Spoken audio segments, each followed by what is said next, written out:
coba setelahke tang sithik wae aku pengen krungu. Nggih, Ndara. Ayo, Cak. Albakara ketoprake bare jam pira? Niku. Ikhlas wae ya. Dino iki judule ikhlas ya, Ndara. Ikhlas kok. Ikhlas. Tawet sik ya. Nggih. A'udzu billahi minasyaitonir rajim. Bismillahirrahmanirrahim. Qul huwallahu ahad. Allahu samad. Jali tu malam jali tu malam ya. Sadaqallahul adzim.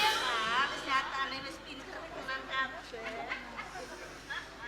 Ping kene muga-muga wae anggon sinawane panti ora kene ana kaundak-undakane yo.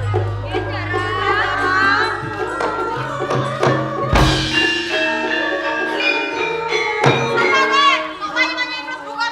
Ora sandan datangan. Nanti sing arane Ratu Semenanjung. Ora ana loro telu ya iki bendara iki.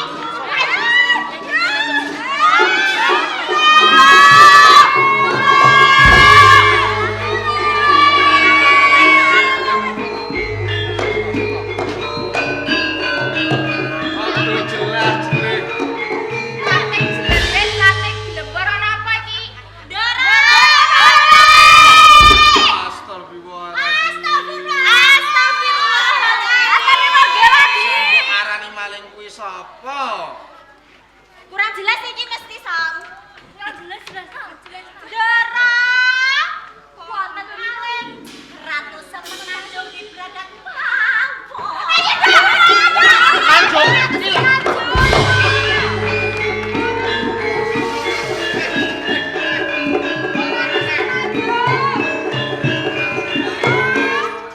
Ratu Semenanjung. Assalamualaikum.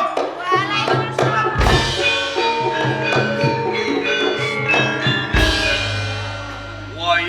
Wayah. Wanci tutuan. Bengak-bengok jelah-jeleh. Wonten wigatos menapa, Kang? Kyai Penangsa. Mangertenono. Wektu dina iki Ratu Semenanjung ilang saka Pati Jepara. Oh, Ratu Semenanjungane.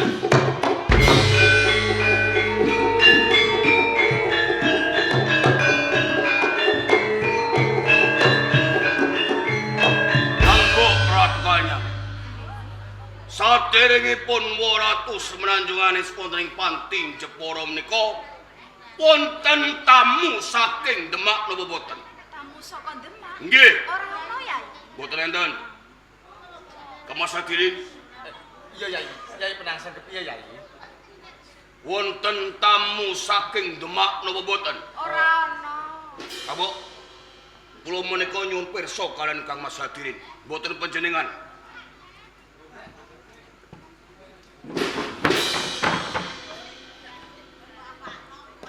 Wong lanang kok kelemek ngidaki peyek ora popek. Istri lanang apa banci? Hah? Nekon Mbak Yumu lanang apa banci? Lanang. Lanang kok kemek. Wonten tamu saking Demak napa boten? Boten enten? Ora ono ya. Panjenengan menika sonan. Yen ngaten panjenengan menika ngertos wertinipun sonan. Yo ngerti to. Napa? Sunah bimakna witing butiwa ing kaweruh. Yen abang diunekke abang, yen ijo diunekke ijo. Ora entuk goroh, yen goroh dosa sampeyan mati mlebu neraka. Bener. Kudu jujur. Bener. Yen abang, Diunekke abang, yen ijo. diunekke ijo. Jujur iki. Jujur. Wonten tamu saking Demak napa boten? Ono Yai, ono. Sinten tamunipun? Tamune kuwi gentong. Gentong kuwi wong Demak, wis ana ing Panti Jepara. Siswa ana ing Panti Jepara ki gentong. Saestu menika. Bener. Gentong nomor 3. Tejo. Tejo kuwi dulure gentong. Untuk kabar wong tuane lara bali ning Demak, saiki wis bali ning Panti Jepara ya. Oh, ngaten. Bali. Gentong napa Tejo? Tok karo Tejo. Gentong napa Tejo? Karebet. Nyai Penangsa.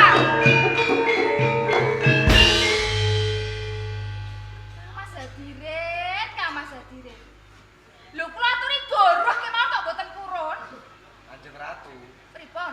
aku iki Sunan. Ora entuk goro, aku wedi dosa. Wedi dosa. Iya to. Nek nyuwun sewu ta, Mas. Goroh kagem kabecikan menika mboten dosa. Mau dibilang dalik. Arep goro kanggo kebecikan, arep ora ya tetep dosa jenenge goro. Kawadan panjenengan. Panjenengan menika mangertosi kiambak lho nggih. Yen antarane Penangsa lan Karebet menika mboten akur. Yen panjenengan kula aturi goroh kemawon mboten purun.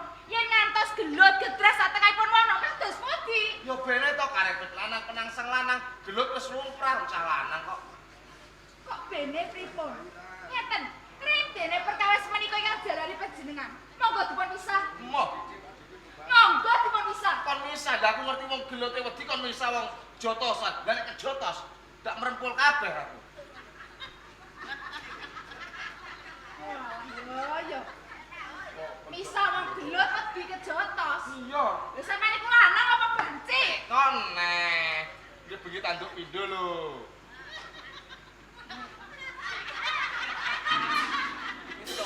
Ini kok cetek kok banci apa lanang bener. Wonten nggih. Yen uju panjenengan awor kula panjenengan menika lanang. Yen ngadepi perkawis kados sak panjenengan menika kados banci. Banci konangan sak kopi ku mulai diantre nang arep Kados panjenengan. Monggo panjenengan pisah. mau wedi.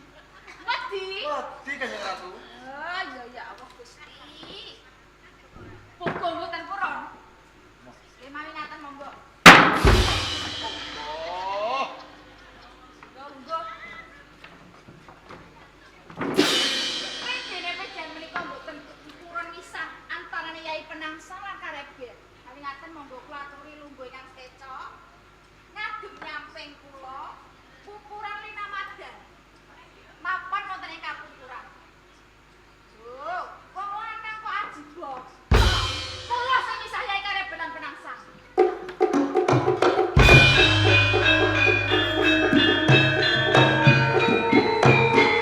Wong lanang ora usah dipameri bokong, golekane ya bokong. Lho kok dipadani bokong, Mas. Kanjeng Ratu, kula nderek Kanjeng Ratu.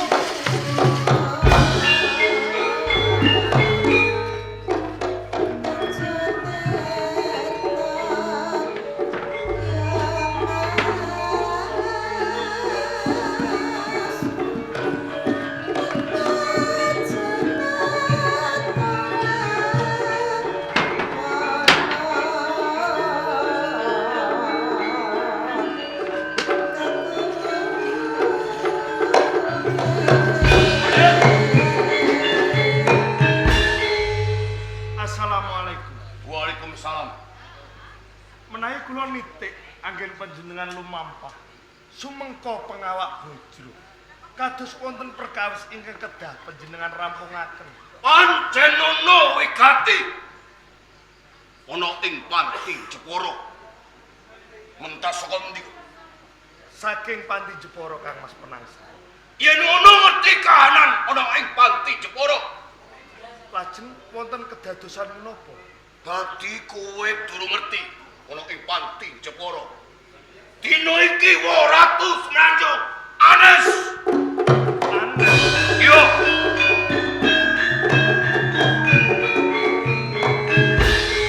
Redene panjenengan lan kula pinangka wedhah wonten ing Kasultanan Bintoro Demak.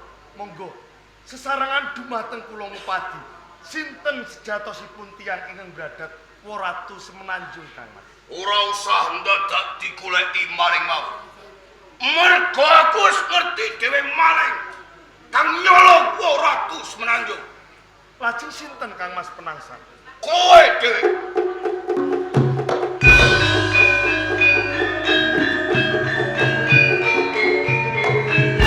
Wonten dalem sewu saderengipun ngantos panjenengan dakwa dumateng kula. Kula tumindak nesta ingkang kados ngaten kanthi dasar menapa Kang Mas Penangsang? Kowe ben ngerti dasare. Ratu Semenanjung iki ngasto layang Partisara. Sapa kakacondoan layang Partisara mengkone bakal dadi sultan ana ing Kasultanan Demak Bintoro. Ora mungkal yen kowe milih dadi sultan ana ing Kasultanan Demak Bintoro. Sagluguting kolang-kaling rambut Pinara Sewu boten wonten seratan manah kula. Kula kepengin palungguhan wonten ing Kasultanan Bintoro Demak. Kadung kang jerkoe bisa dijajaki. Gunung kang dhuwur kae bisa dirambati. Nanging durung ngerti atine manungsa. Termeneh yen kowe milih dadi sultan, iki nempuh bebasan cebol gaya lintang, cecak nguntal empyak, pawurunge angel kelakone. Iki kowe. Kowe iki sapa? Kowe iki mung anake sak Ki Kebo Kenanga. Sapa Kebo Kenanga kae? Kebo Kenanga kae wong desa Kesa-Kesa. Yen turu gelaran kloso, ngidak lemah keblegong telok. Iki wong tuamu. Sapa gawe wong tuamu? Nyenggelang arit, nyunggi keranjang, ngetutke buntute luku. Iki wong tuamu. Kok kowe milih dadi sultan? Ning beda yen Penangsang. Menawi panjenengan kados pundi Kang Mas Penangsang? Penangsang iki putrane Rama Hadipati Suryawiyata. Ana ing Kadipaten Ndaganasem. Sapa Rama Suryawiyata? Rama Suryawiyata iki putrane Eyang Babah Patah Jimbuningrat Panetep Pranata Khalifatullah kang sepisan ana ing Kasultanan Demak Bintoro. Dadi Penangsang iki turatos ana ing Kasultanan Demak Bintoro. Menawi kados ngaten kula badhe mbuka sinten sejatosipun karebet. Nalika Praja Majapahit tasih kencar-kencar pindho gayuh kencana rukmi. Dipun asta Sang Prabu Brawijaya. Gadah turun kalih Ismayawati lan Ismaya Sekar. Ismaya Sekar kadhawuhaken dening Jaka Sengara nggih Bajul Sengara.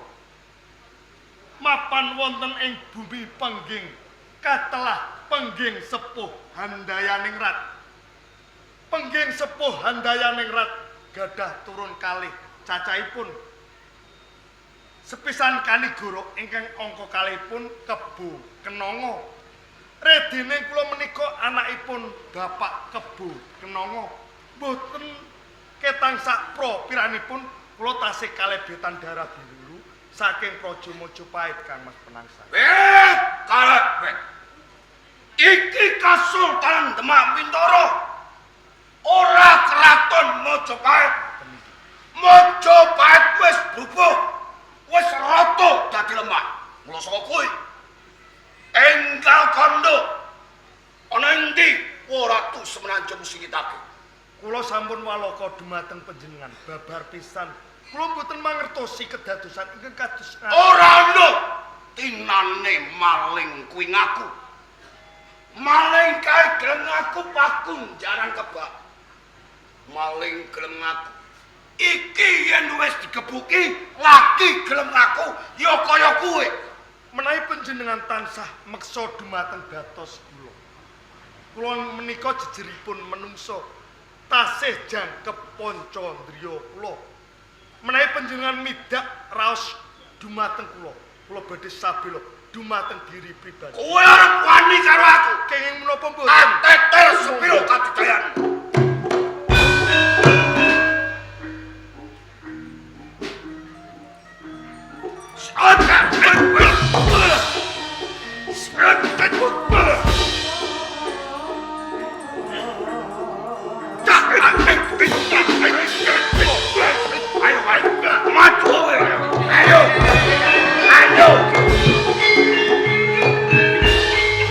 Kanjeng Ratu. Minggir! Sing kenceng Kanjeng Ratu.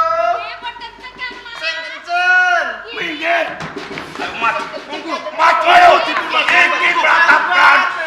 Minggir ta Mas. Inallah masobi. Wah, sabar kasih bus. Ora ono birin-birinan. Pun jenengan menika pripun? Pripun pira? Kambok Ratu Kalinyamat menika garwa panjenengan. Bener. Lah kok malah kon gandeng sing kencang, kon ngrangkul sing kencang niku pripun? Misa kok. Misal ngakan Bojone sapa Kang Nyamat? panjenengan. Lah sing duwe menenge kok petentang-petentang. Nah, ketuk karo telo.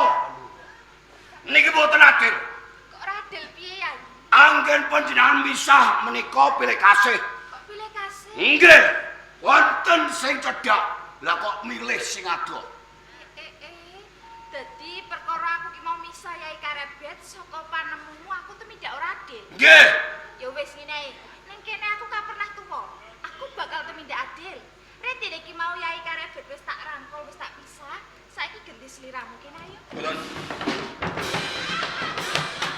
Ayo. Boten. Ayo to Yai. Boten sah Mas. Jatuh. Ya ibu lho. Boten sah dipun rangkul kalian Kambok Ratu Kalinyamat. Jare mang ora adil. Boten adil nggih, boten adil. Penangsang dirangkul wong wadon yen durung mukrime niki najis mukul ado. Bener. Najis mukul aduh. Wong wedok najis mukul aduh. Rangkul karo wong lanang ora mukrime. Bener ya, bener. Dosa najis mukul aduh. Najis. Iya. Kang Mas Hadirin, Kang Mas Hadirin. Menjan menika sunane kok bodoh. Astagfirullah. Sinten menika Yai Karebet? Kadang sedulur kalian kula. Bener. Lho arep digandeng, arep rangkul-rangkulan. Niku mboten najis, mboten dosa, Kang dulur Mas. ya? Mergo Bener, dulur ra apa-apa ya. Wong dulur kok. Dulur dirangkul ya ora apa-apa. Ora najis. Nek ketuk karo kelo. Kula ora ora sami kemawon. Ayo. Maju kowe. Ayo, sama-sama maju Pak. Ayo. Kanjeng Ratu. Ojo boleh. Gone Karebet cekel lebokno Kanjeng Ratu. Kanjeng Ratu gone Karebet cekel lebokno. Makirin. Makirin. Seto. Makirin. Niki nopo sing lebokno? Gone Karebet leboke. sesek Kang Mas.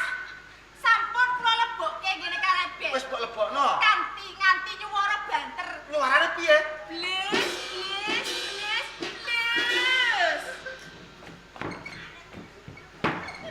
Tak lebokne gen muni gen nyuwara kaya Mbak Ibu. Muni pripun? Ables, ables, ables. Niki pusaka napa-napa.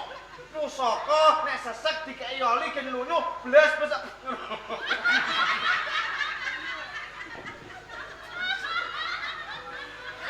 Pusaka Yai Penangsang aja kliru ing panom.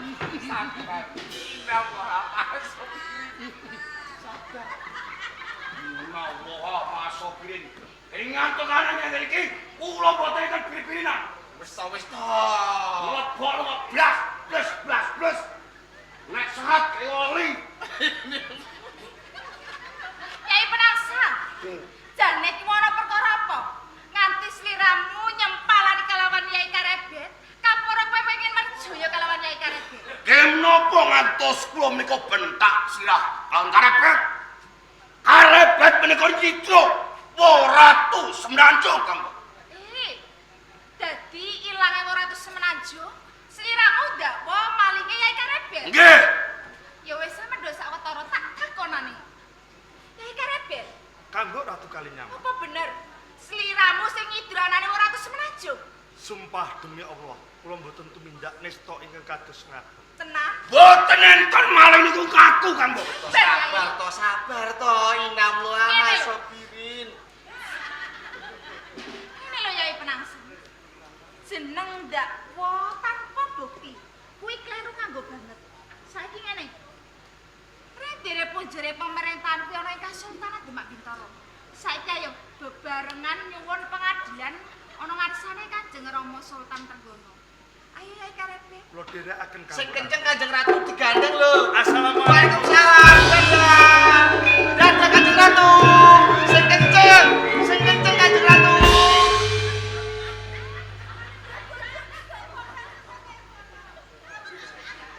Getuk karo telo Getuk kuwi ya saka nyawang mripapat jeneng piyambak. kene yo. Karbo panjenengan gandeng renteng rangkul-rangkulan kalih wong lanang liya. Dadah. Ya bene to kae sedulur tur meneh lho. Sedulur pripun? Tur meneh Mbak Yumu kuwi tak anggap pager klaras. Pager klaras. Si lebur kucing sedina kaping 9 kuwi lagi disebli balik. Solok-solok nek banyu anget. Jaga bayi. Tur meneh tak anggap Ojo kok padake pager klaras. nek ora pager klaras kaya sepeda. Sepeda. Ngarebet kae lah sepeda sing duwe sepeda aku. Nggih. Sak suwe-suwene sing nyileh Nggih. numpake sepeda kuwi mau dak suwe sing duwe ya. Wis to. Suwe sing duwe numpaki. Mesti Ini suwe bang sing sing nyilah. Iya. Nggih. Ben kok numpaki sing nyilah wae. Iya. Nyen napa? Tak gandeng. Ada menapa panjenengan? Tak gandeng. Enten lho. Kowe digandeng Mbak Yumu lho. Kamas. Tak gandeng sowan. Kambok atkal nyamak gandeng kalih karebet. Panjenengan Gandeng kowe. kalih kula. Heeh. Roma sam kula niku gandeng.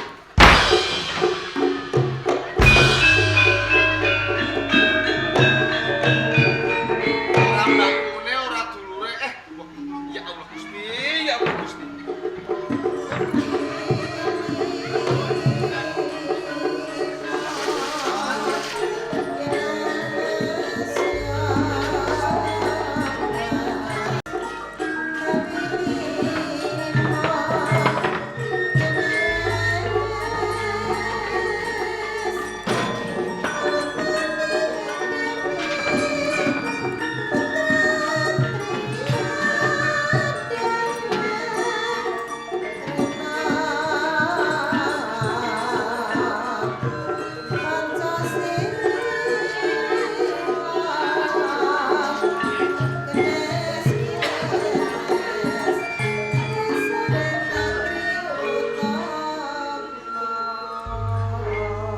Assalamualaikum warahmatullahi wabarakatuh. Waalaikumsalam warahmatullahi wabarakatuh. Dumateng Rama Kalijaga Sultan paring dawuh sugeng rawuhipun wonten ing Pendhapi Demak. entuk pamuji dalem sowanku ora nemu alangan sawiji apa mung wae bektiku katur ana ngersa dalem. Nggih, dawuh sesami-sami. Rama Japar Sutik.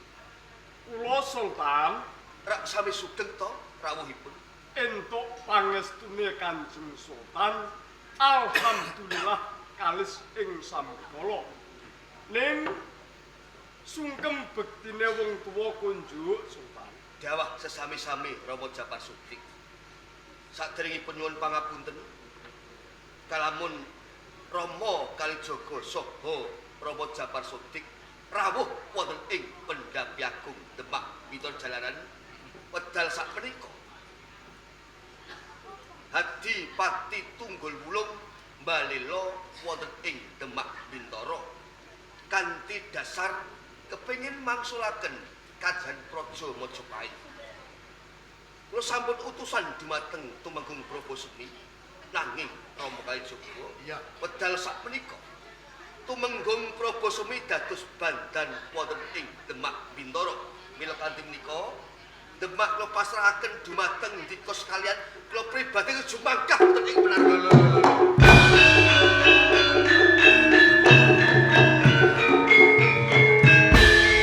Aturi lenggah. Lah kok grusa grusu genjot saka palenggane arep tindak endi? Kula badhe tumapak wonten ing Kadipaten Panarukan abenajeng kalian Tunggul Wulung. Slira dalem tak aturi menggalih. Slira dalem ana ing Bintara Demak iki minangka salah sawijining amir utawa pangarsa negara. Yen nganti slira dalem genjot saka Palungguhan arep ketemu lan Hadipati Penarukan Tunggul Wulung. Yen nganti campuh perang, lho kok kebangetan temen umpama slira dalem menang iki ora bakal kondang, nanging yen kalah malah ndederwirang. Mula kanthi kuwi, Sultan, tak jaluk kanthi banget sareh. Ana kedadian kaya ngene ora mung cukup diadepi kanthi cara kebrananging ati. Ayo bareng-bareng awake dhewe mulat sarira hangrasawani. Apa to sebabe? Ing ngatasé Hadipati Penarukan. Kawula cilik kok wani karo peperintaning Bintara Demak. Nah, nalika Kasultan Bintara Demak biyen dumadi disengkuyung peranganing dewaning ulama Estingarah ngepinginake negara king Baldatun Thayyibatun Barobun Ghafur. Nah, ndak ibaratake wong gawe omah. Omah butuhake cagak papat sing jejeg. Ora bedane negara ing Demak. Butuhake patang perkara. Siji adiling para umara, tegese adiling pemimpin. Pemimpine wis adil apa durung? Kengangka loro elmune para ulama. Ing kene ulama sing dibutuhake ilmu keng manfaat. Ilmu keng migunani. Kengangka telu. Wong sugih sing ora seneng ngeman karo donyane. Sing seneng sabiyantu marang bot karepotane wong cilik. Keng pungkasan dongane fakir miskin. Yen pemimpine wis adil, ulamane mulangake ilmu keng migunani, wong sugih utawa punggawa negara sing ora mentingake wetenge dhewe, insyaallah dongane wong cilik iki makbul. Gampang tinampa dening ngersa dalem Allah taala. Mula sawetara tak aturi sareh, ayo bareng-bareng dirembuk murih Penarukan bisa bali sowan ana ing Bintara. Nuwun Menawi sewu, pemanggihipun Sultan. Rama Japar Sudi kados pundi? Wong tuwa tak nderek urun rembug. Oh nggih, monggo. Tunggul Wulung Bupati Penarukan. Kuwi kok dhewekne wani pemerintahan ing Demak Bintara. Saya-saya kepengin balikke Kajayan Mojopahit. Lah iki lho. Sepiro to gedene Kabupaten Penarukan. Lho kok kepengin balikke Kajayan Mojopahit wani merangi Kasultanan Demak. Iki yen ora ana dalange Tunggul Wulung ora bakal wani. Mila saking menika yen slira dalem kepengin ngertos sapa to dalange Bupati Tunggul Wulung. Sinten Rama Japar Sudi? Kuwi uga Kiai Demak dhewe. Kiai Demak ya, Mbak. Yen panjenengan kepengin ngertos wali ing tanah Jawa niku enten 9. Oh nggih, nggih. Lah, dalange ora liya wali sing turun to saka Mojopahit. Nggih niku dalang. Nuwun sewu Sultan, Rama kali juga kepareng tak mangsuli aturi Sunan Kudus. Oh monggo nggih. Gus, Kula Kakang Sunan Kali. aku ngerti sing tok karepe. Kowe nggutuk lor kena kidul. Kowe ndakwa tanpa bukti padha karo fitnah. Lho, Al fitnatu hasadu minal haq. Fitnah kuwi luwih kejem timbangane mateni. bener. Tur to nek ngomong ki dijaga lisane sing ati-ati. Merga ana dawuh salamatul insan fi kifdi lisan. Selamete menungso kuwi saka tembung. nek nganti mleset tembunge aja takon dosa. Mula ora jeneng mokal nek ana wong tuwa diwaneni karo cah cilik. Ana guru diwaneni karo murid. Ya nek ana wong tuwa sing omongane delonyar kaya becak kothok. Gede cilik kowe ndumuk aku. Dadi dalange wong-wong penarukan. Lho, kula niku mboten ndumuk sampeyan Kakang Sunan Kali. Dadi menungso iku aja gampang krasa yen ora rumok. Ngono. Lah wali songo sing sandangane beda karo wali liyane iki sapa? Yo sampeyan. Nah, iki genah yen kowe ndumuk karo aku. Coba. Yen kowe lali tak eling. Nalika Brubo Negara Majapahit, kowe kapatah dening Amiril Mukminina ning Bintara Demak. Apa bisa sliramu maras rikmane Sinun Prabu Brawijaya nganti Sinun Prabu Brawijaya ninggalake Majapahit? Ora. Apa wali-wali liyane? Dudu. Nanging aku. Merga apa? Pancen kudune Majapahit brubuh punjering pemerintahan ana ing Kasultanan Bintara Demak. Lho kok kowe iso-isamu kowe ndakwaku dadi dalang wong penarukan. Lho ngomong ngono kok ora keplesek ilmu. Dadi sampeyan mboten ngrumangsani dadi dalange Bupati Tunggul. Ya babar pisan aku. Nah, ngeten lho Kakang Sunan Kali. Kepiye? Wong Islam luwih pitayane kuwi nganggo sumpah. Yen sampeyan mboten ngrumangsani dalangi Bupati Tunggul Wulu, sampeyan nggih kedah sumpah. Kudune aku sumpah. Nggih. Sumpah ning ngersane Sultan. Nggih. Nah, Sultan, Rama Kalijaga, ben Sunan Kudus percaya, hak demi Allah, aku ora ndalangi wong-wong penarukan. Assalamualaikum. Waalaikumsalam.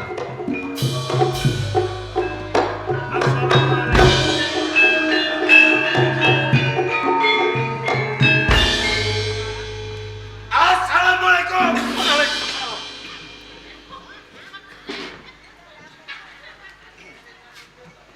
Nyamat, Ki paring dawuh. kok kadingaren janur gunung keng slira sekalian munggah ana ing Demak karebet ana wigati apa? Kula menika badhe matur Rama Sultan. Heeh. Liwedal sak menika 200 semenanjung anes saking Pati Jepara. Ora tunajung ilang.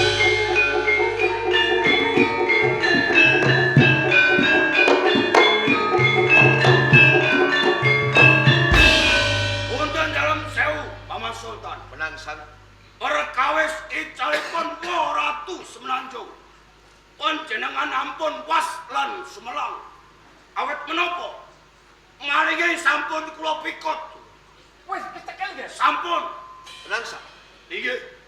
kalamun kang wis mikut pandum sing yidra 200 semenanjung ngopo kang sedaya unggahke ana ing pendopo Demak? Sampun, Paman Sultan. Sapa malinge? Karepet Jawa Tingkir.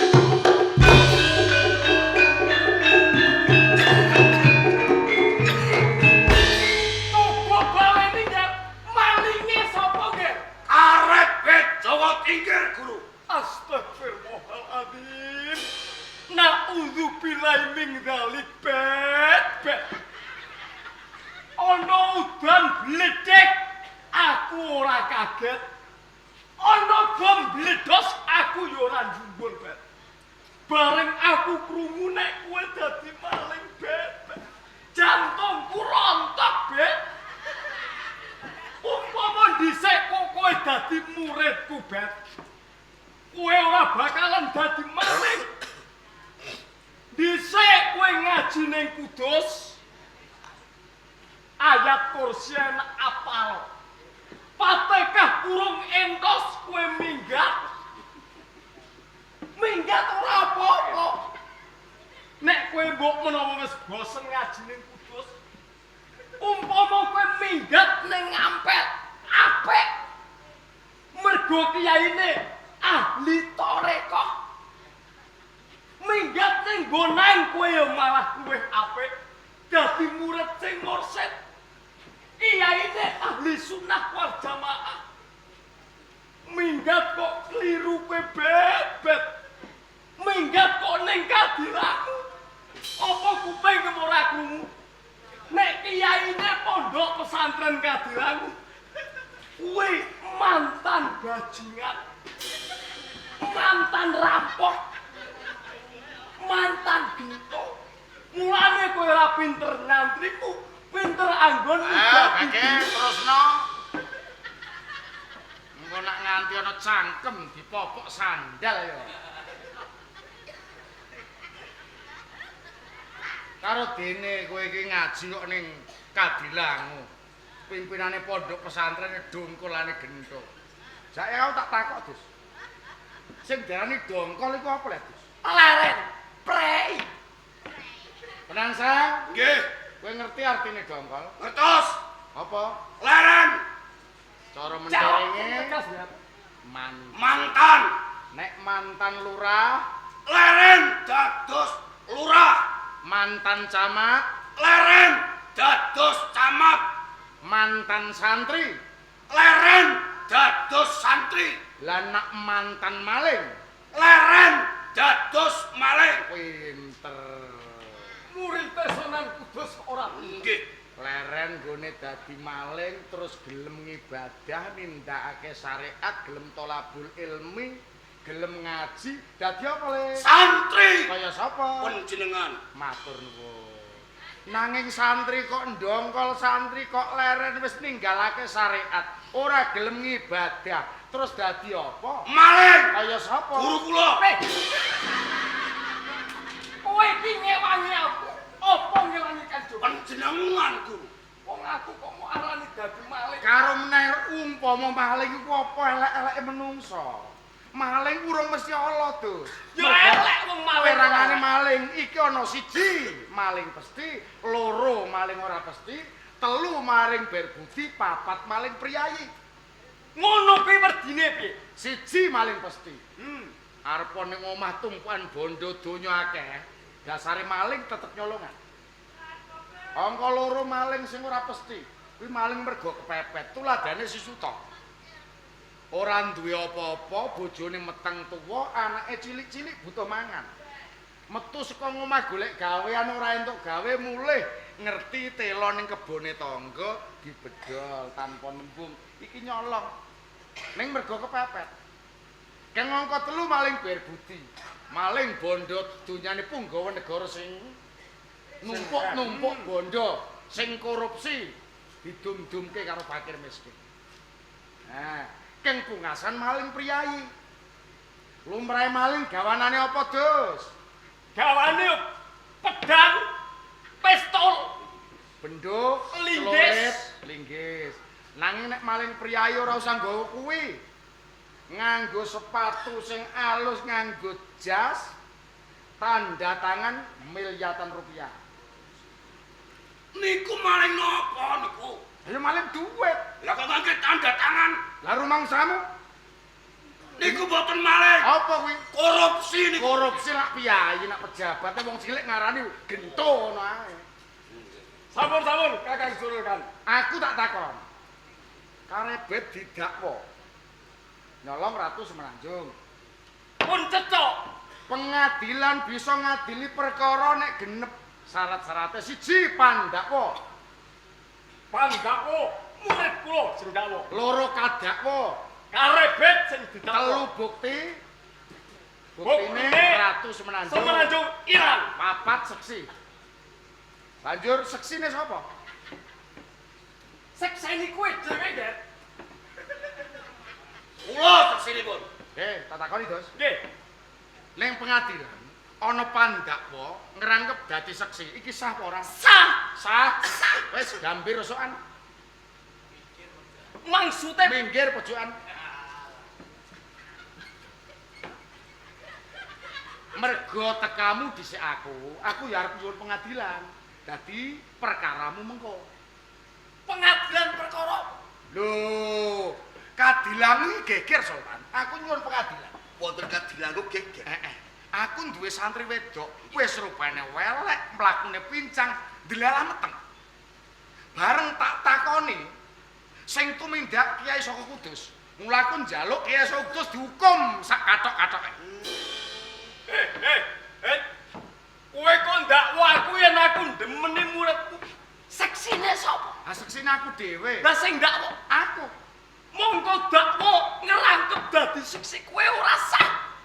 Dadi ndakwa ngrangkep dadi seksi. Ora sah. Nek ngono penangsang ndakwa karebet ngrangkep dadi seksi ora payun pengadilan, Dus.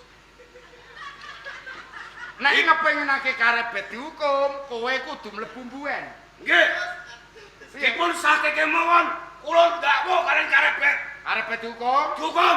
gurumu mlebu hukuman. Nggih. Kowe iki bento apesa. Panjenengan ngertos tiyang jemeni wong wadon hukumanipun pripun? Hukumane ning jero hukuman diremason. Pirang-pirang taun aku dipentungi. Nek umpama karebet dilebono pagunjaran, kowe ora isin mergo nyolong Ratu Semenanjung Sapati Solo. Yen panjenengan Lho nek aku kiai kok dilebono hukuman perkara ndemeni wong wedok. Lho sing gendimeni nek malah santri pincang cek elek rupane sisan. Kok kebangetan. lebete kemawon ben diremason. Iki diteruske apa dijabut perbale? Pripun? Bet. Perbalik dicabut batal, Bet. Dipun jabel kemawon. Tenan. Mesake kalian guru kula mengke wonten pakunjaran diremason. Sultan, perkara iki durung gumathok. Nanging kabeh kena utawa bisa dadi naradakwa. Ngersa dalem tak aturi wicaksana. Utusan wae karo para wedrah. 1 bisa ngluwari bandane Prabu Semeni. Angka 2 ngundurake Ratu Semenanjung mengko uwal saka Naraprasana. Ngaten.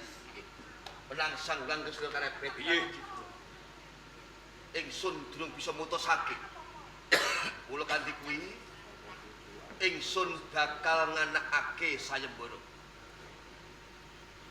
Karebet lan penangsang. Kalaupun bisa sepisan nguwali bandane Prabu Semi saka Kadipaten Benarukan kang angka 2. Ratu Semenanjung kondur ana ing Demak Bintoro. Ya kuwi wal saka Prasangka. Assalamualaikum.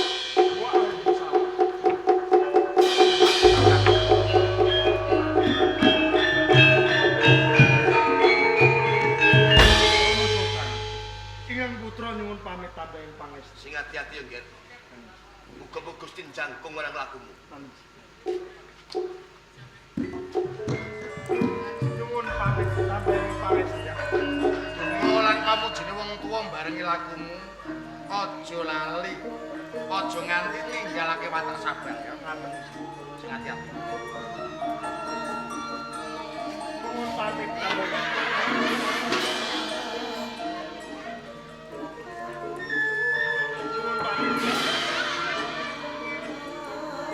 Assalamualaikum. Waalaikumsalam. Sultan, Prabu Kalijogo. saklungane bocah-bocah ing rasa kok ora kepenak sanipun yen ana keparang dalem aku tak jangkung lakune bocah. Menika mas langkung prayogi. Nggih. Assalamualaikum. Waalaikumsalam. Sopan, Rama Jamal Sodik. kula ugi menawi dipun keparengaken kula badhe tuturi anak murid kula penangsang. Assalamualaikum. Waalaikumsalam. Nyamakan hadirin. Kowe katrem ning Demak apa bali ning Jepara? Langsung wonten Jepara. Sing hati-hati ya, Mas.